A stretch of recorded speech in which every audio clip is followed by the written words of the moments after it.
किसान साथियों, आज की इस वीडियो में हम बरसात में होने वाली 5 ऐसी फसलों की लिस्ट लाए हुए हैं जिसको अगर आप सही समय पर तैयार कर लेते हैं, सही तरीके से ग्रो कर लेते हैं तो आप 30 से 40 दिनों में एक बेहतर प्रॉफिट जनरेट कर पाएंगे। उसके साथ यह जो फसल है उसमें जो लागत है वह बहुत ही ना के बराबर आती है और जो ज़्यादातर जो किसान हैं वह बरसात में इन फसलों को सही तरीके से ग्रो नहीं कर पाते और सही तरीके से प्रोडक्शन निकाल के मार्केट पर नहीं ला पाते। इस वजह से इन फसलों का जो डिमांड है, जो रेट है, मार्केट प्राइस है, वह काफ़ी ज़्यादा रहता है। तो अगर आप इन फसल को अगर आप बरसात पर लगाते हैं और एक सही प्रोडक्शन निकाल के ले आते हैं तो आप एक अच्छा खासा प्रॉफिट इन फसल से आप निकाल सकते हैं। तो सभी जानकारी सही विधि से समझने के लिए वीडियो में अंत तक बने रहे और चैनल पर नए हैं तो चैनल को सब्सक्राइब कर नोटिफिकेशन बेल को दबाकर ऑल पर भी क्लिक कर ले। तो चलिए आगे बढ़ते हैं। तो किसान साथियों, सबसे पहले नंबर पर जो हमने फसल रखा हुआ है वह है धनिया की। धनिया की खेती हर मौसम पर आप कर सकते हैं, लेकिन जो बरसात का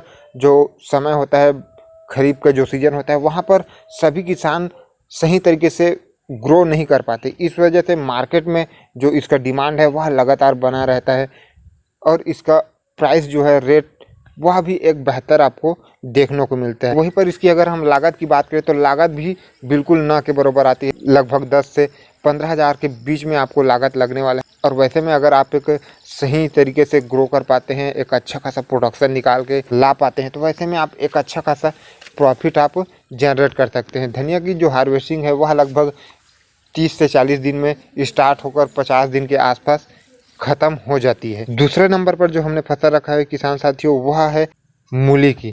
आप मूली की भी खेती कर सकते हैं। मूली की खेती में भी एक अच्छा खासा प्रॉफिट आपको देखने को मिल जाता है। अगर आप एक सही समय पर जो उसका प्रोडक्शन है वह निकाल के ले आते हैं तो उसमें भी आप एक अच्छा खासा प्रॉफिट जनरेट कर सकते हैं। मूली की भी खेती बहुत ही लो बजट में हो जाती है, बहुत ही कम लागत आता है, खर्चे ना के बराबर आते हैं और उसके साथ इसमें जो इसका जो हार्वेस्टिंग लगभग 40 से 45 दिन में स्टार्ट हो जाती है। तो आप मूली की भी खेती कर सकते हैं। यह भी एक प्रॉफिटेबल खेती आपके लिए साबित हो सकती है। तीसरा जो फसल है वह है पालक। पालक का जो डिमांड है वह लगभग पूरे वर्ष भर रहता है, लेकिन बरसात में इसका जो डिमांड है वह सबसे ज़्यादा रहता है। अगर हम सभी समय की अगर बात करें तो पालक की भी जो हार्वेस्टिंग है वह लगभग 30 दिन में स्टार्ट हो जाती है और वैसे में अगर आप चाहे तो इसको बीज से कटाई कर कर आप 2 से 3 कटाई आप पालक से ले सकते हैं। इसमें एक चीज़ आपको ध्यान में रखना है कि कौन से पालक का आपके क्षेत्र में डिमांड एक बेहतर है, क्योंकि पालक 2 टाइप का आता है।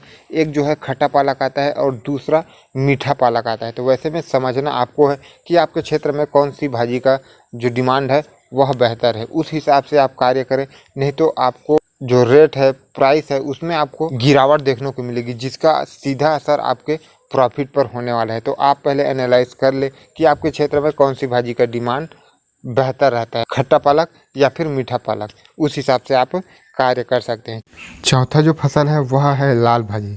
आप लाल भाजी की भी खेती कर सकते हैं। इसका भी जो लागत है वह बिल्कुल कम होता है, ना के बराबर। इस पर भी आपको एक चीज़ का विशेष रूप से ध्यान देना होगा कि यह भी 2 टाइप का आता है। एक जो है पूर्ण रूप से लाल होता है और जो दूसरा है वह थोड़ा फीका लाल होता है।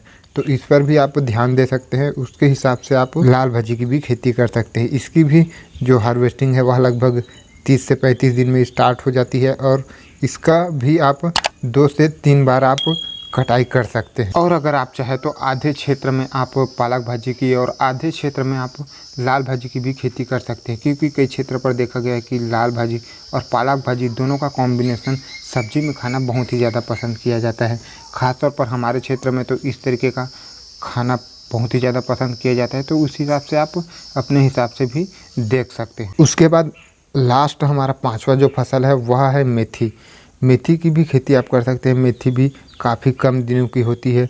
30 से 40-50 दिन के अंदर इसकी जो हार्वेस्टिंग है वह स्टार्ट हो जाती है और इसको भी भाजी के रूप में खाना बहुत ही ज़्यादा पसंद किया जाता है और साथ में इसको मसाले के लिए भी यूज़ किया जाता है। तो आप मेथी की भी खेती कर कर एक अच्छा खासा प्रॉफिट जनरेट कर सकते हैं। तो यह वो 5 फसल थी जिसकी खेती कर आप काफ़ी कम समय में एक अच्छा खासा प्रॉफिट जनरेट कर सकते हैं, अगर रेट सही मिल जाता है और अगर आप सही मैनेजमेंट के साथ एक अच्छा खासा प्रोडक्शन निकाल कर ले आते हैं। तो तो उम्मीद है आपको यह वीडियो पसंद आई हो। आप इस वर्ष बरसात के सीज़न पर कौन सी खेती कर रहे हैं कमेंट में अवश्य बताएं। वीडियो पसंद आई हो तो एक लाइक और चैनल को सब्सक्राइब करने के साथ साथ नोटिफिकेशन बेल को दबाकर ऑल पर भी क्लिक कर लें। मिलते हैं इसी तरीके का एक और इम्पोर्टेंट वीडियो के साथ। तब तक के लिए जय जवान जय किसान।